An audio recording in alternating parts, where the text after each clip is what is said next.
एक करके आती जाओ, चीर लेती जाओ। गोपियां बोली कन्हैया, जल के अंदर हम नवीन हैं और इस अवस्था में कैसे बाहर आए? तो भगवान बोले, गोपियों चीर ऐसे नहीं दूंगा। और तुम्हें नहीं मालूम है, जल के अंदर वरुण भगवान का वास होता है और तुम कितनी अज्ञान हो, नगिन होकर के जल के अंदर स्नान करती हो और वरुण देवता का अभाव।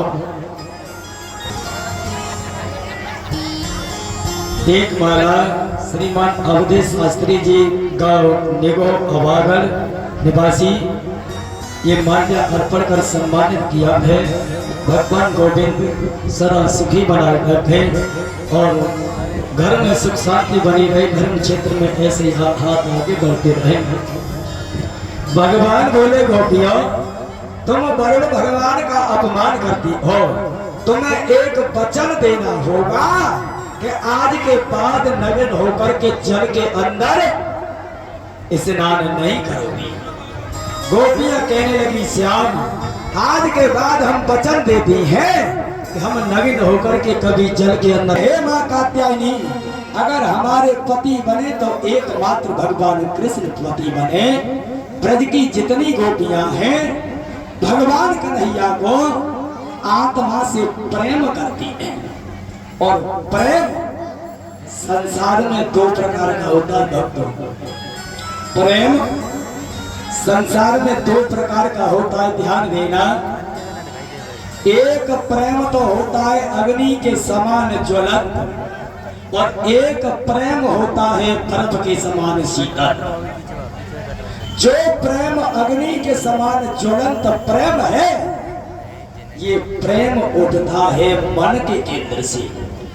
ये प्रेम मन के केंद्र से उठता है और इस प्रेम के अंदर वासना होती है और जब मन की इच्छा पूरी हो जाती है वो प्रेम एक दिन टूट जाता है।